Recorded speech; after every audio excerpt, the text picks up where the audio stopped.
Selamat datang dan selamat bergabung di channel Dongeng Malam. Bagi yang sudah mampir, jangan lupa tinggalkan jejak kalian dengan cara di-like dan komen video ini. Untuk kali ini, Dongeng Malam akan membawakan sebuah cerita dengan judul Villa Lingkaran, End of Story. Kita mulai dari cerita sebelumnya. Nadia berteriak, suara bergema di seluruh villa. Pusaran cahaya muncul dari buku, membentuk lingkaran di lantai. Anak-anak itu terhenti, menatap Nadia, tapi mereka tidak mundur.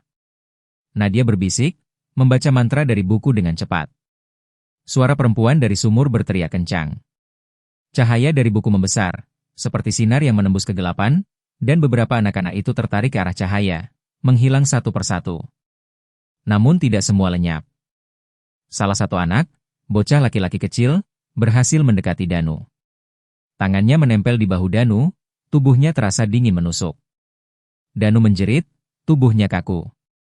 Raka berlari, mencoba menolong, tapi bocah itu menatap Raka, senyumnya menyungging menyeramkan. Dia harus ikut, malam ini. Maya menangis histeris, Siska gemetar. Bagas mencoba menyerang, tapi tubuhnya terasa berat, tidak mampu bergerak. Nadia menunduk, wajahnya tegang. Cepat! Lihat mata mereka, jangan panik, dan tetap di lingkaran cahaya. Danu mencoba menunduk, menatap cahaya dari buku. Bocah itu menjerit, menghilang dalam pusaran cahaya yang kuat, meninggalkan jejak air hitam di lantai. Tubuh Danu terjatuh ke lantai, napasnya tersengal. Sunyi kembali, tapi aura villa tetap dingin dan penuh ancaman. Nadia menutup bukunya perlahan. Kita selamat untuk sekarang, tapi malam ketiga, mereka akan datang lebih banyak. Dan lingkaran ini tidak akan bisa menahan selamanya. Raka menatap semua temannya, wajahnya pucat pasi. Kita harus cari jalan keluar. Kita nggak bisa terus-terusan di sini. Maya menatap Nadia dengan ketakutan. Lo, tahu jalannya kan? Lo bisa bantu kita keluar, kan? Nadia menatap keluar jendela, matanya kosong sejenak. Ada satu jalan, tapi itu berisiko. Hanya satu dari kita yang bisa selamat, sisanya, villa akan mengambil. Semua terdiam. Tidak ada yang berani mengucapkan sepatah kata pun. Hanya suara napas dan detak jantung mereka yang memenuhi ruang tamu. Dan di luar, di tengah kabut, terdengar tawa anak-anak yang tak terlihat, semakin dekat, semakin menyeramkan. Malam ketiga tiba dengan kabut yang lebih tebal dari sebelumnya. Hutan di sekitar villa menjadi bayangan gelap yang bergerak-gerak, angin menderu seperti suara rintihan. Suasana begitu sunyi, menekan, seolah villa menahan napas. Mereka berkumpul di ruang tamu, wajah pucat, tubuh gemetar, napas tersengal. Ini, malam terakhir, bisik Nadia. Suaranya dingin, nyaris tak terdengar. Malam ini mereka akan datang, dan lingkaran tidak akan bisa menahan lagi. Maya menunduk, menutupi wajahnya dengan kedua tangan. Gue nggak mau mati di sini. Danu masih duduk lemah, gemetar, wajah pucat pasi. Gue siap. Kalau memang harus, gue ikut, mereka. Raka menatap Danu, matanya membara. Jangan ngomong gitu. Kita cari cara lain. Bagas menepuk bahunya, wajahnya kaku. Lo nggak ngerti, kalau lingkaran itu hancur, kita semua bisa mati. Ini serius banget. Siska menatap kameranya, gemetar. Gue nggak mau lihat, tapi gue harus rekam, biar ada yang tahu kalau gue selamat. Tiba-tiba, dari lantai atas terdengar suara langkah berat, diikuti tawa anak-anak yang makin banyak. Anak-anak itu muncul dari semua arah, wajah pucat, mata hitam pekat, mulut menyunggingkan senyum menyeramkan. Mereka berlari ke arah kelompok itu, menutup pintu dan jendela secara ajaib, membuat ruang tamu menjadi perangkap. Dan dari sumur di dapur, muncul lagi sosok perempuan bergaun putih basah, rambut panjang menutupi wajahnya. Suaranya pecah, menggema di seluruh villa. Sekarang waktunya, pilih satu, atau aku yang pilihkan. Lampu ruang tamu padam, hanya cahaya dari buku Nadia yang menyala, berputar-putar di lantai, membentuk lingkaran perlindungan tipis. Anak-anak itu menghampiri mereka. Semakin dekat, langkah kaki mereka tak terdengar tapi menekan udara sekitarnya. Danu menunduk, tubuhnya gemetar hebat. Gue siap, bisiknya lagi, hampir menangis. Maya menjerit, menahan Danu. Jangan. Jangan pilih diri lo sendiri. Kita bisa cari cara lain. Nadia menatap mereka semua, wajahnya serius. Ini keputusan terakhir, cuma satu yang bisa selamat. Sisanya akan terseret ke villa, selamanya. Sosok perempuan dari sumur kini sudah sangat dekat. Tangan panjangnya menjulur, kuku hitam menembus udara, menimbulkan hawa dingin menusuk tulang. Anak-anak mengelilingi mereka, menjerit dan tertawa bersamaan. Raka menatap semua temannya, wajahnya tegang. Danu, jangan. Kita lawan bareng-bareng. Lo nggak sendirian. Tapi Danu menatap Raka, matanya kosong. Maaf, gue nggak bisa. Mereka udah milih gue. Seketika, tangan Danu terangkat sendiri, ditarik perlahan ke arah sosok perempuan. Tubuhnya terseret, menjerit, tapi Nadia membuka buku dan menciptakan pusaran cahaya yang menahan laju tarikan itu. Sosok perempuan menjerit, wajahnya marah, tapi tubuh Danu tetap bergerak perlahan. Anak-anak di tangga menjerit, suara mereka menyatu dengan tangisan Danu. Maya menahan tubuhnya, Siska gemetar di pojok, Bagas mencoba menyerang tapi tubuhnya terasa berat, tak bisa bergerak. Dalam satu tarikan terakhir, Danu terseret ke sumur. Nadia menutup buku dengan cepat, menciptakan ledakan cahaya terakhir. Sosok perempuan dan anak-anak menghilang, sumur kembali menutup sendiri. Sunyi. Hanya suara hujan dan napas mereka yang terdengar. Danu, tidak kembali. Mereka semua jatuh ke lantai, tubuh lemah, hati hancur. Maya menangis terseduh, Siska memeluk kameranya, Raka menunduk, hampir menangis, Bagas menunduk memegangi kepala, dan Nadia hanya menatap sumur, wajahnya pucat tapi tenang. Dia, sudah pergi, bisik Nadia. Sekarang lingkaran terputus, tapi ingat, villa ini masih punya rahasia lain. Kita selamat, untuk sekarang. Mereka semua diam, menyadari bahwa villa itu telah mengambil satu nyawa, sebagai harga untuk keselamatan mereka. Dan di luar, di tengah kabut, terdengar suara tawa anak-anak yang masih jauh, menandakan bahwa villa ini belum selesai menunggu korban berikutnya. Pagi itu, udara puncak tetap lembab, kabut tipis menggantung di sekitar villa. Matahari berusaha menembus, tapi cahaya redup tak mampu menyingkirkan hawa dingin yang masih menyelimuti ruang tamu. Mereka duduk terdiam, tubuh lemah, wajah pucat pasi, menatap tempat di mana Danu terseret semalam. Maya menangis tanpa suara, duduk di pojok sambil memeluk lututnya. Siska memegang kameranya, menatap layar yang merekam seluruh malam horor itu, tangannya gemetar hebat. Raka menunduk, memegangi kepalanya, napas tersengal. Bagas hanya duduk terpaku, wajahnya pucat, matanya tak berkedip. Nadia masih tenang, duduk dengan buku di pangkuannya, menulis cepat beberapa catatan, tapi aura dinginnya tak berubah. Gue, gak bisa percaya Danu pergi begitu aja, bisik Maya, suaranya hampir tak terdengar. Raka menepuk pundaknya. Kita nggak punya pilihan. Kita harus cari cara keluar dari sini. Lingkaran ini, villa ini nggak akan ngasih kita waktu banyak lagi. Bagas mengangguk pelan. Tapi kemarin, itu nggak main-main. Kita hampir mati semua. Dan Danu, dia, hilang begitu aja.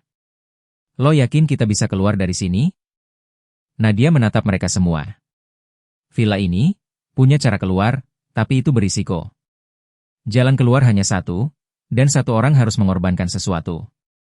Bukan nyawa, tapi sesuatu yang mereka inginkan, sesuatu yang paling berharga di diri kalian. Siska mengerutkan kening. Maksud lo? Apa yang mereka mau dari kita? Jiwa kalian, jawab Nadia tenang. Tapi bukan sepenuhnya. Mereka mau satu hal, rasa takut, penyesalan, dan kepanikan. Jika kalian bisa menahan diri, tetap tenang, mereka nggak bisa menarik kalian. Tapi begitu panik, mereka bisa menyeret kalian, seperti Danu. Maya menggenggam bahunya sendiri. Gue nggak tahan lagi. Gue nggak mau ini terjadi ke kita semua. Kita harus keluar sekarang juga. Sebelum mereka datang lagi. Nadia menutup bukunya, menatap mereka dengan serius. Baik, kita harus pindah ke ruang tamu utama. Di sana ada pintu rahasia yang mengarah ke lorong bawah tanah. Tapi jalan itu, gelap, sempit, dan dipenuhi jebakan. Hanya orang yang berani dan tetap tenang bisa lewat. Raka menelan ludah. Kita nggak punya pilihan lain, ya? Nadia mengangguk. Tidak. Ini satu-satunya cara. Kalau kalian tetap di sini, villa akan memanggil lebih banyak anak-anak, lebih ganas, dan lingkaran ini tidak akan bisa menahan selamanya. Mereka bergegas, berjalan ke ruang tamu utama. Setiap langkah menimbulkan suara langkah lain yang aneh, seolah bayangan mengikuti dari belakang. Ketika mereka mendekati lorong bawah tanah, kabut masuk dari celah lantai, menempel di kaki mereka seperti tangan yang mencoba menahan. Maya menjerit kecil. Gue nggak mau lihat lagi, jangan ikut kita. Siska menggenggam tangannya. Tenang, kita harus tetap tenang. Raka menatap Nadia. Lo akan memimpin kita, kan? Nadia mengangguk. Ikuti aku, jangan lepaskan lingkaran cahaya. Ia membuka bukunya, menyalakan pusaran cahaya di lantai. Cahaya itu berputar, membentuk lingkaran perlindungan tipis. Anak-anak roh mulai muncul dari celah-celah dinding dan jendela, wajah pucat, mata hitam pekat, tertawa dan menjerit bersamaan. Mereka mencoba menyerang, tapi cahaya dari buku Nadia menahan mereka. Langkah demi langkah, mereka menyusuri lorong bawah tanah. Semakin jauh, hawa dingin semakin menusuk tulang, bisikan dan tawa anak-anak semakin banyak, bergema di seluruh lorong sempit. Maya hampir menangis, tubuhnya gemetar hebat. Siska menunduk, memeluk kamera. Bagas menahan tubuhnya dari rasa takut yang hampir membuatnya pingsan. Raka menatap lurus ke depan, berusaha menenangkan diri. Nadia terus berjalan di depan, bukunya bersinar, membentuk jalur perlindungan. Namun ketika mereka sampai di sebuah persimpangan lorong, sosok perempuan dari sumur muncul di ujung lorong, matanya menatap tajam, wajah marah. Anak-anak di sekitarnya tertawa dan melompat ke arah mereka. Nadia berbisik cepat mantra, pusaran cahaya membesar, tapi sosok itu menjerit, geram, lalu menghilang sekejap. Anak-anak berhenti, tapi aura mereka tetap menekan. Raka menelan ludah. Kita harus jalan cepat, jangan panik, fokus ke cahaya. Mereka melangkah perlahan tapi pasti, menembus gelap lorong bawah tanah, tahu bahwa setiap langkah salah bisa berarti mereka kehilangan satu nyawa lagi. Lorong bawah tanah semakin sempit, udara pengap, aroma tanah lembab dan kayu busuk menusuk hidung. Cahaya pusaran dari buku Nadia menjadi satu-satunya penunjuk jalan, tapi aura villa tetap menekan. Setiap langkah mereka terdengar, tapi langkah lain, lebih cepat, lebih banyak, mengikuti mereka dari kegelapan. Cepat, jangan berhenti, bisik Nadia, matanya menatap ke depan. Setiap detik mereka bisa menyerang. Maya hampir tersandung, tubuhnya gemetar hebat. Siska menggenggam tangannya, menenangkan. Bagas menahan napas, berusaha mengendalikan rasa takutnya. Raka berjalan di samping Danu, tapi Danu sudah tidak ada. Memori malam ketiga menghantui mereka, membuat langkah mereka terasa berat. Mereka sampai di ujung lorong, di mana sebuah pintu besi tua menunggu. Itu satu-satunya jalan keluar dari villa. Nadia membuka pintu itu, udara dingin dari luar masuk, membawa bau hujan dan tanah basah. Namun sebelum mereka melangkah keluar, suara tawa anak-anak terdengar di belakang, lebih banyak, lebih keras. Sosok perempuan dari sumur muncul lagi, matanya memancarkan amarah tak tertahankan. Salah satu harus tetap, suaranya menggelegar, seakan seluruh lorong bergema. Anak-anak menjerit, melompat, mencoba menyeret mereka kembali ke villa. Nadia menatap mereka semua. Ini waktunya, fokus ke cahaya. Ia membuka bukunya, pusaran cahaya mengelilingi mereka. Cahaya itu semakin besar, menembus kegelapan lorong, memaksa anak-anak mundur sedikit demi sedikit. Raka menggandeng Maya dan Siska. Lari sekarang. Jangan lihat ke belakang. Mereka berlari, setiap langkah bergema di lorong sempit. Cahaya dari buku Nadia terus menghalangi bayangan anak-anak. Namun sosok perempuan muncul lagi di pintu besi, tangannya panjang menutupi seluruh ruang. Nadia menunduk, membisikkan mantra terakhir. Pusaran cahaya membesar, menjerat sosok itu, suara teriakan dan tangisan anak-anak bercampur menjadi satu. Pintu besi bergetar, akhirnya terbuka, cahaya luar menerobos masuk. Raka, Maya, Siska, Bagas, dan Nadia melangkah keluar. Mereka terengah-engah, tubuh lemah, mata merah, tapi mereka selamat, setidaknya untuk sekarang. Hujan deras menyambut mereka, membasahi rambut dan pakaian. Mereka menoleh ke villa yang kini gelap dan sunyi. Nadia menutup bukunya, napasnya berat. Villa ini tidak pernah benar-benar hilang. Lingkaran bisa terputus sementara, tapi roh-roh itu masih menunggu. Dan suatu saat, mereka akan memanggil lagi. Maya menangis, memeluk Raka. Kita selamat, tapi Danu. Siska menatap kameranya, layar masih merekam jejak terakhir dari pusaran cahaya.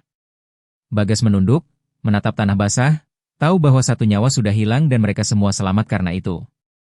Raka menatap Villa, matanya tegas. Kita nggak akan kembali ke sini. Tidak pernah. Villa itu, rumah kematian. Nadia menatap mereka semua, wajahnya pucat tapi tenang. Kita selamat, tapi trauma ini akan terus menghantui. Dan ingat, villa ini punya rahasia lain yang belum terungkap sepenuhnya. Mereka berjalan menjauh, menembus kabut puncak, meninggalkan villa yang diam di balik pepohonan. Hujan deras membasahi tubuh mereka, tapi sedikit demi sedikit rasa takut mereka mereda, digantikan oleh kesadaran bahwa mereka masih hidup, meski satu dari mereka hilang selamanya. Dan di antara kabut, terdengar tawa lirih anak-anak, jauh tapi menembus udara, seolah mengingatkan bahwa villa itu belum selesai menunggu korban berikutnya. Dan cerita selesai di sini. Terima kasih sudah mengikuti cerita sampai akhir. Untuk cerita dengan judul Villa Lingkaran berakhir di sini. Akan banyak lagi cerita-cerita menarik yang akan dibawakan Dongeng Malam. Jadi silahkan di-subscribe channel ini agar tidak tertinggal cerita-cerita menarik dari video berikutnya. Dan jika kalian suka dengan cerita-cerita seperti ini, silahkan di-share video ini agar channel ini bisa lebih berkembang lagi.